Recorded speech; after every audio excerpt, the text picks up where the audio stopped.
This is Brevard Watch, the news experience focused exclusively on Florida's Space Coast.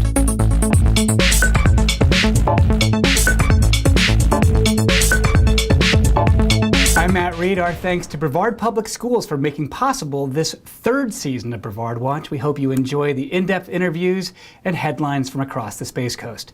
Today we take you to one of the most fun places on the Space Coast, the Brevard Zoo. There we'll see what's new among the animals and exhibits, and we'll get the news on what's next for science education and a proposed aquarium project from Zoo Director Keith Winston. Also today, we take you to Titusville and watch the rebirth of a special elementary school. And we go to Cape Canaveral Air Force Station, where two space engineers take a break from rocket launch preparations to offer advice to young people dreaming of careers in space. Now, watch our visit to the Brevard Zoo. Keith, thanks for making time for us at the zoo here today. I was struck by how many cars and school buses were in the parking lot in the middle of a weekday afternoon here. One thing that's impressed me about the zoo is how much it has developed over time, changing, new exhibits. If somebody hasn't been here in 2 or 3 years, what would they find here at the Brevard Zoo that they hadn't seen before? Well, they're going to find 2 or 3 new things at a minimum. Just to give you a little background, I mean, what's really unique about Brevard Zoo, it was started by the community almost 24 years ago. But it was started as an independent zoo without any recurring public operating funding. We get some money from the Tourist Development Fund, from the bed tax to build new things, but we have to earn it. So we're competing with all these other attractions. In addition to all of our mission work, we have to be competitive for your leisure time. So Matt, we're about to enter Lands of Change, which is one of our major exhibits that we reopened last summer. There are 5 major loops at the zoo, and our commitment is actually to getting better, not bigger. So we've been going through and strategically redoing them, redoing our children's zoo, adding to our African loop, and we completely shut down and redid this loop. And it's our Australian and Asian part of the world. And really the theme is what's going on in terms of climate change and how do animals in that part of the world deal with it. But the really fun things you'll see inside, we have a wonderful walkthrough kangaroo exhibit, and our kangaroos have just behaved beautifully. They're out all the time with people. People love them.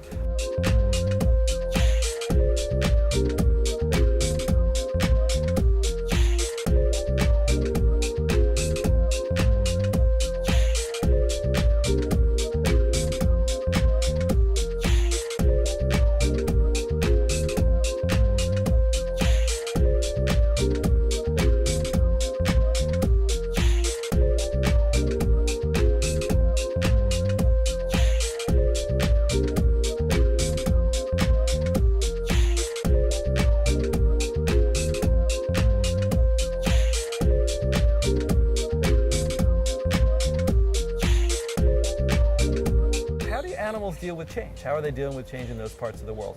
And our initial messaging has not been on point as much as we'd like, so we're about to do some remedial work and fix that. But we also added the first stage here at the zoo, which has been great. People have really enjoyed actually taking a load off for a little while. And we do wellness training with our animals there, and they get to see that. So, wellness training with animals? Yes. So, we're always doing different things to keep the animals stimulated and interested, and you get to see the behaviors that we train them to do. And everything is motivated, by whatever positive thing you want. So with a lot of animals, it's food. With rhinos, it's belly rubs. It depends on the animal. So new loop, and people are really enjoying the kangaroos in particular, but the whole thing's been really well received. Have you rubbed a rhino belly? Oh, of course.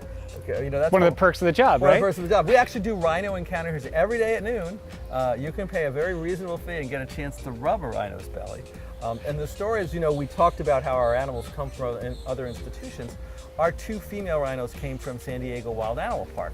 And they were managed what we call a herd situation, where you have, in their case, dozens of female white rhinos out on the savannah. You'd really only work with them individually if there was a health issue. So when they came here, they were not used to sort of the hands-on attention that we give our animals. They were not happy to have that much attention. And I have some broken metal pieces from my office to show it. That went on until one day, one of the keepers built enough trust to actually give one a belly rub with a brush. And at that moment, we owned them. Because I think if you're a rhino, you live perpetually itchy. And they learned these 2-legged things are the best scratching animals in the world. So now they will do anything for a belly rub. They've calmed down. They do very well in our system, but we do much more sort of individualized care. We build those, relationships with the animals. So.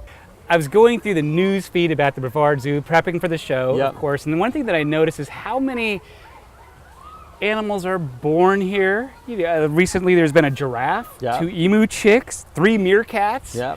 But there's also animals that die here. There was an ostrich that passed away. I think there was a jaguar a couple of years ago.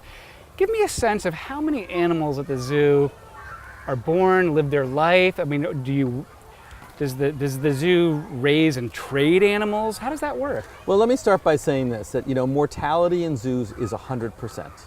Everything will eventually die. Right. And that's part of what happens in the natural world and in the human world as well. We are committed to lifetime care for our animals. So as animals get older, we make accommodations for them, find them the best possible piece. I mentioned earlier we are part of this, I didn't actually mention it earlier, but I talked we're rare among these models of independent zoos, and that's when I look at our zoo association, which is the Association of Zoos and Aquariums. It's about 10% of all the institutions that have license to display animals in the U.S. belong to this group. It's the best and the brightest. We go through a very rigorous accreditation process.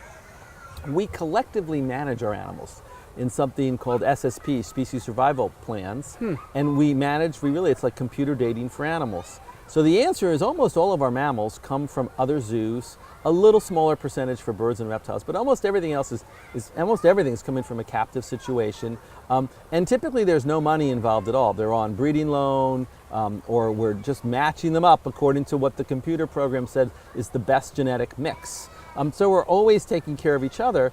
And it's an interesting question. It's an interesting supply chain question. How do we keep a healthy captive population of animals and have the right number of animals, not to have males that are unwanted? So we really manage this all collectively. Sort of like an online dating service for animals. Swipe right if you need a cheetah, yeah. swipe left if well, you need it's not that part as much as the management. Every year there are groups of volunteers from zoos looking at the entire cheetah population saying who should breed with who this year, based on the genetics of the cheetah. So we keep a diverse cheetah piece. Now, cheetah is a bad example. They're not great breeders, but a lot of other species are. Literally, some animals are in birth control, some animals are moved around to new pairings, and some animals are just given the green light to breed. So really a lot of that, there are a few exceptions, but most of the mammals work that way.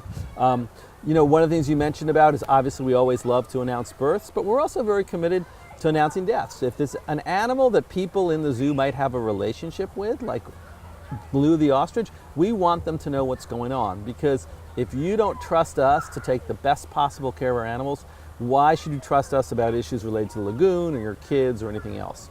So we do announce those things, and we let people know exactly what's happened. And why they died. And why they died. So Blue the ostrich had some sort of intestinal disease. When we opened her up, her digestive system was in terrible shape. Unfortunately, she had a run-in with one of the enclosure wires the day before. That stress probably put her over the edge, but this was a disease that's there for a long time. And the hardest thing people know their dog doesn't like if they show illness, but a wild animal does everything in its power not to show weakness, because it makes it really vulnerable to predators. So you'll see in the animals, you'll have animals that look perfectly healthy one day, off food for one day, and then they're gone, because their whole life depends on hiding that weakness. So being a zoo vet's not easy. The keepers need to read the tea leaves, and the zoo vets have to move quickly often. Coming up, we'll return to the Brevard Zoo and learn more from director Keith Winston. But first, you may have heard about the recent reopening of South Lake Elementary School in Titusville. Closed, sadly, during the Great Recession, South Lake has been resurrected as a school of choice for science, technology, and arts, the first choice school in North Brevard. BPS TV videographer Rachel Horst chronicled the change. So this building has been a place of breaking barriers for decades. When it was a traditional elementary school, many of the students that attended here could have easily been statistics, and instead they left as scholars. After it was closed, it became our adult education center, and many of the students that came here could have easily been dropouts. Instead, they left as graduates. So it is incredibly fitting that the very first choice school for North Brevard be here. The North area did not have a choice in the past, and as we did an analysis across the district, it was evident that we needed something of this kind for our northern residents.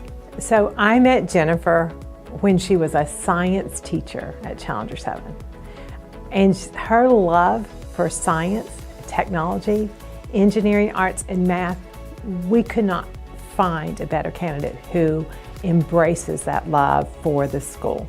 So I was one of the first teachers at Challenger 7 to receive an interactive whiteboard, and just felt that it was very much needed for the students to have hands-on approach of learning. And so when the position came available and I heard that it was going to be a STEAM, I just was very excited about the opportunity and thought this is like a school that is going to be built for me. Not only is it the first choice school in North Brevard, not only is it going to do amazing things for our students, but this choice school stands apart in that every student can attend. It doesn't matter their test scores. So I'd like to commend Ms. Belford for her commitment to seeing the vision and opportunity in this school to provide choice for our kids. Bringing community together and meeting and talking about what does it look like, what are the needs of our community here in Titusville, and unified voice and purpose around we need, our kids deserve choice opportunity. I expect this school, South Lake Elementary, to be a model STEAM school in the state within the next 3 to 5 years.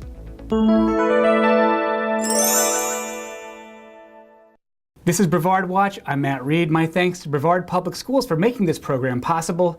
Today, we're at the Brevard Zoo where Director Keith Winston tells us how life has changed for the alligators there, and he explains why the zoo has embraced a mission to ensure that young people and their parents understand scientific process.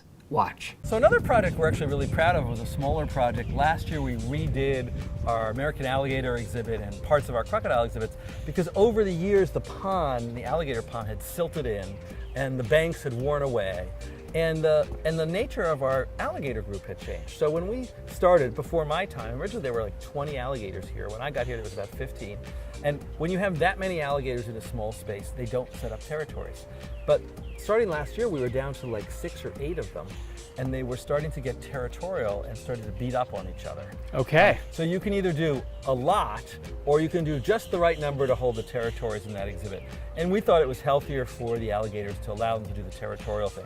So we redid the exhibit, we dredged it out, we rebuilt the banks, we made it look sort of like a golf course because it's an alligator thing in Florida. And we went down to 3 alligators, 1 big male and 2 females, so they all could set up territories and do what they do in the wild. And mostly the alligators have really rewarded us by spending the time out in the open where people can see them. So we've been really happy about the better quality of life for them and the guest experience. Talk a little bit about your educational initiatives. I know you've done some things with Brevard Public Schools. There's school buses parked here for field trips, of course, but describe a little bit about that. Well, it's interesting. We really did a reset on that about 2 years ago. We said it's time to take a look at what are our goals in terms of education. And there's really 2 of them that we came up with. That's our focus. The first one we've had for a long time, and that was really connecting people with nature, especially children, but everybody. There are incredible benefits for spending time in nature. Physical health benefits. Kids who play in the dirt when they're young are much less likely to get asthma when they get older. Psychological benefits, spiritual benefits. Right. Children on the autism spectrum do much better in spaces outside. But our mission is to make sure we protect all that wild space. And if you don't spend time as a kid sort of in free, open play in nature, you don't get to appreciate it. I mean, the most active conservationists are fishermen and hunters and birders and wildlife photographers and hikers and people who really appreciate what's out there. So we really want people outside, and so we have a bunch of initiatives to do that. We have an initiative that we've opened up, something called Exceptional Nature Play, which is really a nature playground for kids with a variety of challenges, including sensory disorders, so they can find a peaceful place that we can introduce them and their whole families to nature. That's one of our initiatives. We've been doing lagoon quests, with 4th grade students forever, trying to get every 4th grade student in Brevard Public Schools into the lagoon to see what diversity is in there, what diversity is at risk. And then we've had a program the last couple of years with Head Start.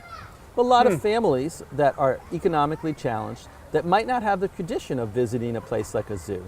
And so it's not just the issue of dollars to pay the admission fee, which we can deal with, but there's other factors like familiarity. If you never grew up going there, so for example, if you never grew up going to a NASCAR race, you might never go. And then when you go, oh my God, this is sort of exciting stuff. So we've got to get people familiar, and then there's transportation issues. So that program keeps evolving to find more and more reasons to get these families comfortable here, making sure that we charge them a price they can afford, and dealing with these issues to get them out here. So We're always looking at how we connect people with nature. That's something that's been a core part of us for a long time, but has evolved. The piece that we're really excited about, and not at the same time, is we've seen this real decline in American belief in science. And I love this famous quote, science is real whether you believe in it or not.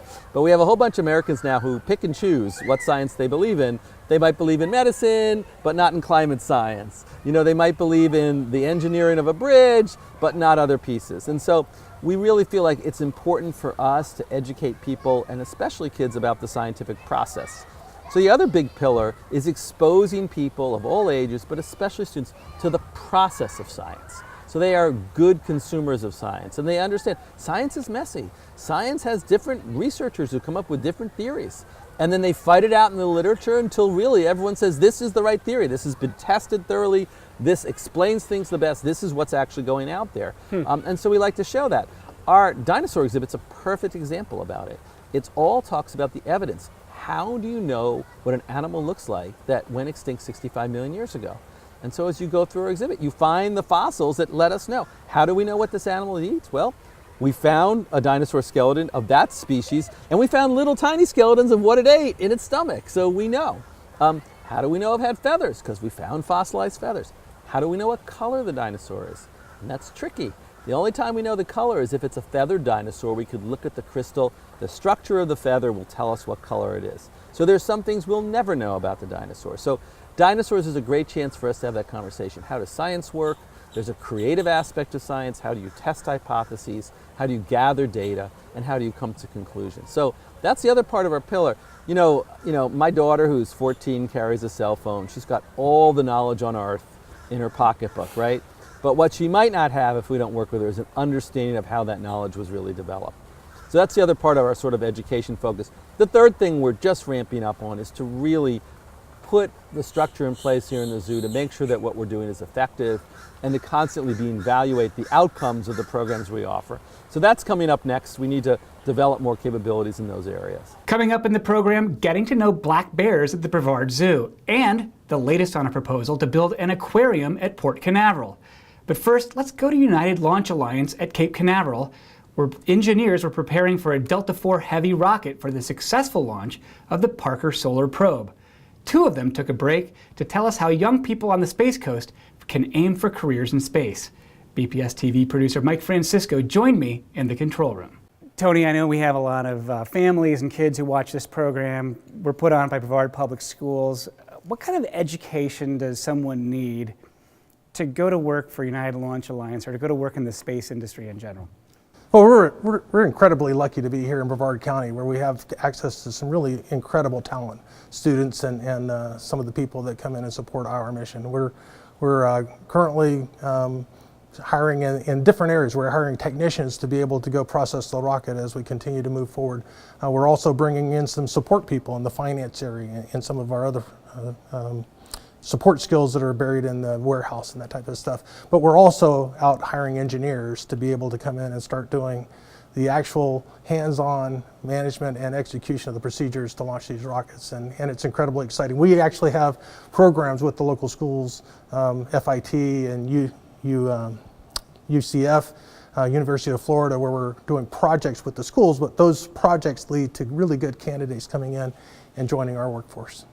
I totally recommend someone who's in high school to really pay attention in math and science, because math may seem weird and boring right now, but it totally is how we understand the world today. It's the language you speak. It's the language that the entire world speaks together, no matter what your native tongue is, English, Spanish, Chinese. Like, math is the unifying language, and there are great problems for the human race to tackle, and math is definitely going to be the way to do it. This is Brevard Watch. I'm Matt Reed. Our thanks to Brevard Public Schools for making this program possible. Let's return to the Brevard Zoo, where Director Keith Winston tells us about efforts to better understand black bears He also shares the latest on a proposed aquarium at Port Canaveral. Well, Matt, this is actually a project we're really excited about that's going to be happening by the end of the year. And that is, as you might know, black bears in Florida is a real success story. Their population has come back from like 400 to a couple thousand, and they're doing well. But we have a lot of human-bear conflict. Right. And the way to mitigate that is actually to train the humans. And so black bears are coming. They're going to make their way to Brevard County. And in the meantime, you do have some conflict, and we get orphan bear cubs that have no place to go. So we're actually going to take this exhibit, which apparently has 2 wolves, one of which is quite geriatric. And red wolves are not particularly happy to be near people. So we're going to find them a place where they'll have a little more privacy and convert this to a black bear exhibit. So we'll be able to save some cubs and also start that conversation by having demonstrations of things like bear-proof garbage cans, how do you hang up bird feeders. So when black bears make it here, we'll be a friendly place for them and won't drive that human conflict. So we're excited about that. People will love to see bears here, but it's really an important education piece we think we can do. And so far, Floridians have done great. Whenever there's bear-human conflict, they usually find it with someone feeding the bears. And the interesting thing is the public have understandably blamed the person, not the bears, for doing that. So we want to make sure bears have keep in good stead here. You're going to put a bear-proof garbage can out there with something really good in it. Exactly. It's sort of a puzzle for the bears to figure out, Well, we're right? actually going to put the bear-proof garbage cans for people and see if your child can open it. And or in your case, they might be challenging you. But they're not easy to open, so we'll have to work on them. So Matt, I mentioned earlier we opened this space a little over a year ago. It's the Exceptional Nature Play space, and it's really just a natural place we've developed for families of kids with different challenges. And what's really beautiful about it is it's isolated, so if your kid doesn't do well in a crowd, they're going to be by themselves. We monitor the number of families that come in here. It's got a fence around it, so you don't need to worry about your kid wandering off. We've removed the poison ivy and the fire ants. We've augmented it so a child in a wheelchair can make here. And it's sort of this semi-natural place that feels really natural. And we bring in different groups and families, and sometimes you have families of kids. One of the kids is on the spectrum, but that means the whole family doesn't get to go out. So the siblings don't get to do things. And here at the zoo, we try to find accommodations to make sure we can really meet the needs of those families. So this has been a wonderful space that we're programming in different ways, really get kids play in the woods, which is just a critical part of childhood. And we have really wonderfully trained staff now to work with those families, whatever the challenges the kids are facing. And how often does this get used? Well, it's ramping up. Right now we schedule different days. We have different days really aimed at families with kids with visual challenges or hearing challenges or sensory challenges, and they sign up. We do it different Saturdays, and then we've just started to work with BPS. We've had all of your special needs teachers in, and special needs classes are starting to come out and use it. So we're still in the ramping up process. I hope to say next year it's used too much and we have to open another space like it, but we're not quite there. The zoo, a couple of years ago, made headlines for proposing an aquarium. There's been some slowing down of development while the Port Canaveral did a study. That was one of the locations I think that was talked about. What's the latest on that? Well, we're actually I'm quite optimistic about the aquarium coming. The port finished their master plan, and they found a site that's sort of outside the core, that's perched on the Banana River. It's 26 acres. It is a perfect introduction of what we want to tell people about our marine and freshwater systems here in Brevard County. It's right off 528. It's great for tourism. And we see this really as the town square, the commons for Brevard County we'd like to create, like the zoo is. The zoo's a gathering place. I mean, people come here for their Halloween traditions for 20 years. People come here for their Christmas traditions for 20 years. They gather here because Brevard is so long and thin, it's hard to have that central space. If you go into downtown Orlando now, they built the Dr. Phillips Center, and there's these lawns around it. Now, those lawns originally were going to be developed as more buildings, and they said, no, we finally have a commons here. So we see this aquarium in the port as being that commons perched on the lagoon, an introduction to tourists about who we are and how to spend your time here and to value those incredible natural assets we have, and a space where locals come to get their questions and concerns answered about the lagoon, and we really see different research groups moving in. And then this incredible aquarium, which will be loved by locals and tourists alone, both. And that will look like no other aquarium because it's going to tell our story from space in the seas to the shrimp industry to all those things. So we're actually optimistic that will get done. We're moving forward, hopefully with the port now that they have finished their master planning process and sort of selected that site, and I'm optimistic you'll see great movement in the next couple of years to get that finished. Fantastic. Thank you so much for having us at the zoo today. My pleasure. Thanks for coming out. Well, that's our program. Thanks for joining us for today's interviews and headlines from across Brevard County. Thank you to Brevard Schools for making today's program possible. We think it's educational. Drop us a comment on Facebook to share your take or ideas. I'm Matt Reed. Our producer and editor is Mike Francisco. Watch for new episodes every Sunday on BPS TV, that's Spectrum Channel 496, or get highlights all week on your Facebook feed if you like the Brevard Public Schools Facebook page.